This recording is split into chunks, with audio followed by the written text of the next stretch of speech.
ഒരുപാട് വിദ്യാർത്ഥികളെയും അവരുടെ രക്ഷിതാക്കളെയൊക്കെ വർഷ പോയി കണ്ടതാണ്, അവരുടെ പ്രതികരണങ്ങൾ തേടിയതുമാണ്. അവരെല്ലാം തന്നെ വലിയ ആശങ്ക പറയുന്നുണ്ട്. കാരണം കുട്ടികളുടെ ഭാവിയാണ്, അവർക്ക് മറ്റു കോഴ്സുകളിലേക്ക് ചേരാനുള്ള സമയമായിരിക്കുന്നു. അപ്പോഴാണ് ഇങ്ങനെയൊരു പ്രതിസന്ധി ആകെയുള്ളത്. എന്താണ് രക്ഷിതാക്കൾ ഇതിൽ പറയുന്നത്? ഒപ്പം തന്നെ ഈ സമയപരിധി അത് നീട്ടിക്കിട്ടാനുള്ള എന്തെങ്കിലും അപേക്ഷയോ അല്ലെങ്കിൽ അത്തരം പരാതിയോ കൊടുത്തിട്ടുണ്ടോ രക്ഷിതാക്കളോ വിദ്യാർത്ഥികളോ?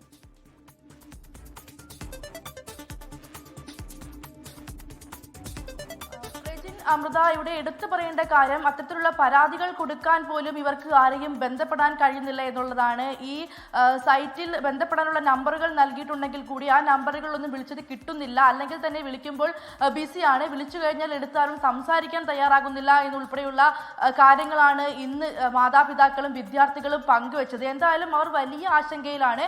ഈ CBSE ഈ ഒരു ഓൺ സ്ക്രീനിങ് മാർക്കിംഗ് രീതിയിൽ ആശങ്കപ്പെടേണ്ട സാഹചര്യമില്ല എന്ന് പറയുമ്പോഴും അവർക്ക് വലിയ ഒരു ആകുലതയുണ്ട്, അല്ലെങ്കിൽ ആശങ്കയുണ്ട്. കാരണം ഉറക്കമൊഴിച്ച് കഷ്ടപ്പെട്ട് പഠിച്ച വിദ്യാർത്ഥികളാണ്. 90% മാർക്ക് പ്രതീക്ഷിച്ച പലരുമുണ്ട്.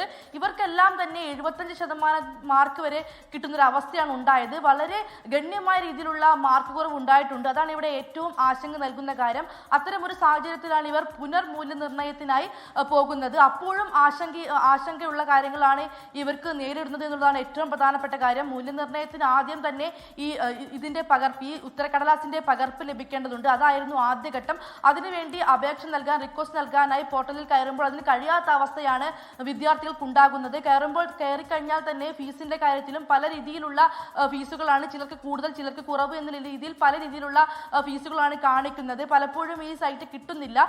ഇനി അപേക്ഷിച്ചാൽ തന്നെ പകർപ്പ് കിട്ടാൻ വൈകുന്നു. പകർപ്പ് കിട്ടിയാൽ ആ ഉത്തരക്കടലാസിൽ വ്യക്തതയില്ല. തുടങ്ങിയ പല ആശങ്കകളും ഇതിനോടകം തന്നെ വിദ്യാർത്ഥികൾ നേരിടുന്നുണ്ട്.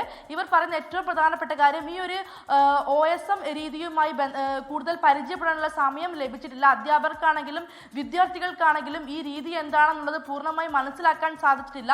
അത്തരം ഒരു സാഹചര്യമാണ് നിലവിലുള്ളത്. അതുകൊണ്ട് തന്നെ ആരെ ബന്ധപ്പെടണമെന്നോ ഏത് രീതിയിൽ മുന്നോട്ട് പോകണമെന്നോ വിദ്യാർത്ഥികൾക്ക് അറിയാത്തൊരു അവസ്ഥയാണ് നിലവിലുള്ളത്. ഇനിയിപ്പോൾ ഈ ഉത്തരക്കടലാസിന്റെ പകർപ്പിന് വേണ്ടി അപേക്ഷിക്കേണ്ട അവസാന തീയതിയാണ്. ഇപ്പോഴും പലർക്കും ഇത് അപേക്ഷിക്കാൻ കഴിഞ്ഞിട്ടില്ല എന്നുള്ളതാണ് ഏറ്റവും പ്രധാനപ്പെട്ട കാര്യം. ഇവിടെ മാർക്ക് കുറഞ്ഞ സാഹചര്യമാണ്. ഇനി ഇവർക്ക് തുടർ പഠനത്തിനായി പോകേണ്ടതുണ്ട്. അവിടെയെല്ലാം ഈ ഒരു വിഷയം കാരണം വലിയ രീതിയിലുള്ള പ്രതിസന്ധികൾ അവർ നേരിടേണ്ടി വരും. ഇത് തന്നെയാണ് പ്രധാനമായും മാതാപിതാക്കളും വിദ്യാർത്ഥികളും നമ്മളോട് പങ്കുവെക്കുന്നത്. അതുകൊണ്ട് തന്നെ പ്രശ്നങ്ങൾക്കെല്ലാം പരിഹാരം വേണം, ഈ ഡേറ്റ് നീട്ടിക്കിട്ടണമെന്നുള്ള ഉൾപ്പെടെയുള്ള കാര്യങ്ങളാണ് ഇവർ പറയുന്നത്. പ്രജിൻ, അമൃത. വർഷ ഗിരീഷാണ് കോഴിക്കോട് വിശദാംശങ്ങൾ നൽകിയത്.